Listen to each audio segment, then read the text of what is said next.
Hello friends, welcome to the Jazz Ranch, hip cats, groovy chicks, and finger popping daddies. You know, people have been asking me for a number of years now when I would complete the appendix to my book.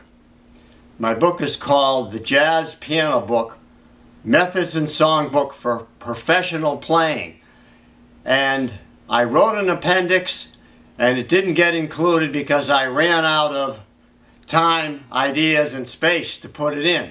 So I've been working on it for the last 3 years, and I finally finished the appendix, and it is over 140 pages, a lot longer than I had intended it to be, but it includes exercises, drills, and advice on developing your skills as a jazz pianist.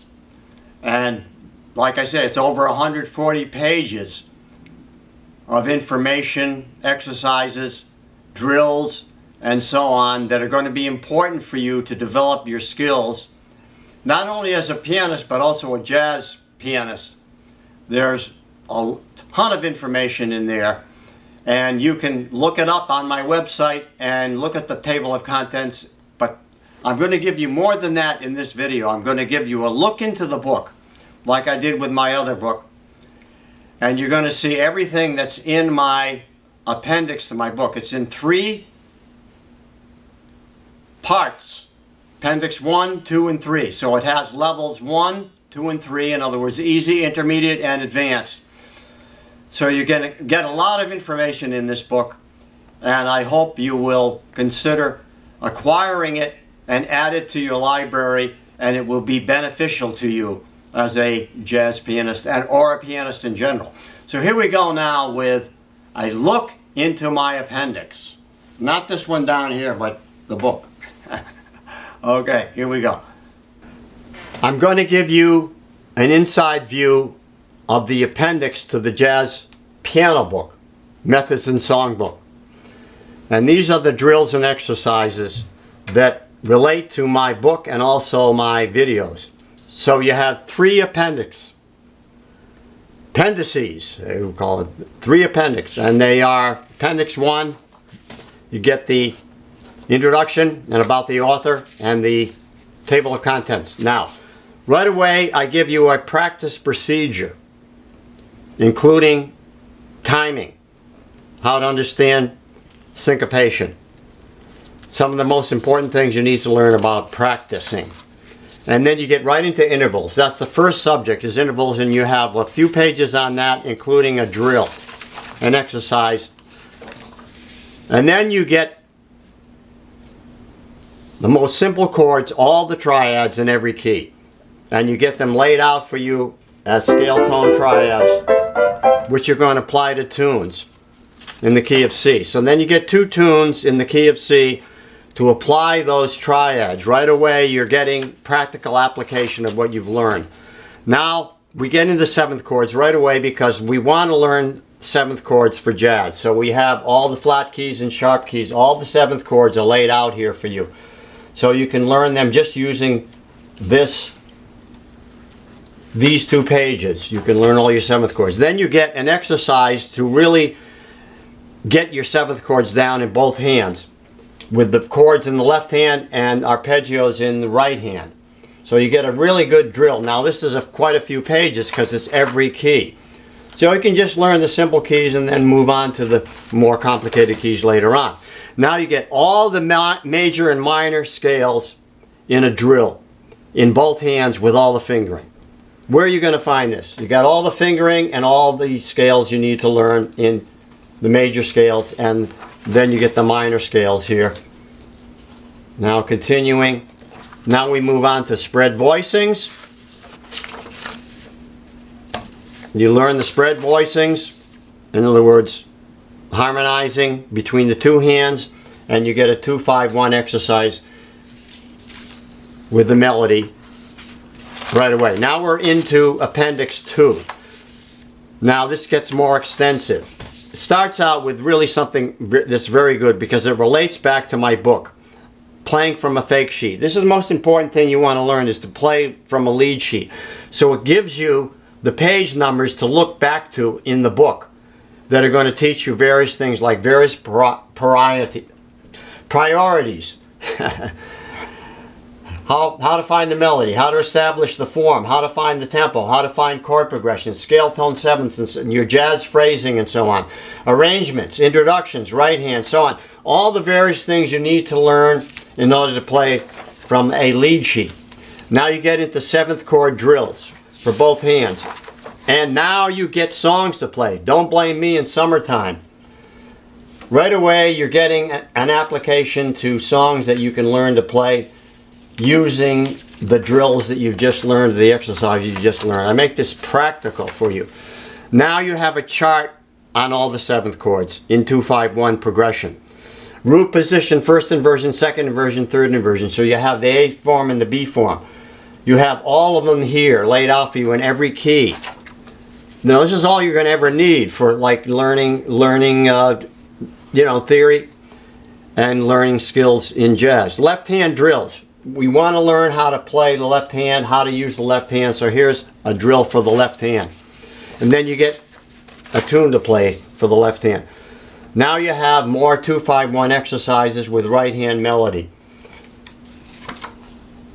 Trying to go through and get the important points. Then you have an example of a tune, you can do that. And another example of a tune that you can use using the rootless voicings. Now you have the 7th chord drills for the right hand and for the left hand. So you get a lot of drills here that are going to be very beneficial to you in developing skills. Now, improvisation. Step by step. How you begin to improvise and how you go from one step to the next. I really analyzed this. I really thought about it for a long time and figured out a plan. You know, you can't learn to improvise by just using music. You have to listen to recordings. But this is like the best plan I've come up with for reading music into how to intellectualize to improvise, and that's what I did. And I give you examples of what you just learned in the exercises in tunes. Don't Blame Me, and then a progression, a 2-5-1-6 progression. Now the modes. Now you need to learn the modes. Not only am I giving you the modes, but I'm giving you tunes that apply those modes. The Ionian mode, Secret Love, Dorian mode, So What, Phrygian mode, Nardus. I give you tunes that apply the modes. So you're learning the modes and learning how to apply them.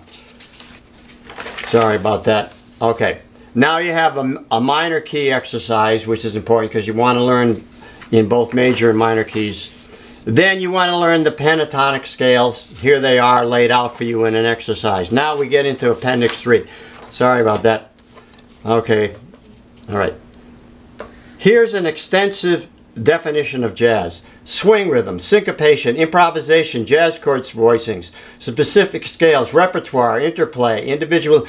It's all written out here for you. Then you get, this is one of the most important things in the book, scales for improvisation. All the scales you need to learn, all the major scales, all the minor scales you need to learn, all the dominant scales, and so on. And then half diminished and diminished.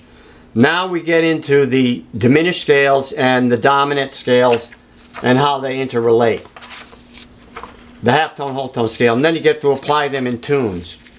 Don't Blame Me and Someday My Prince Will Come. Now you get the Barry Harris 6 diminished scale.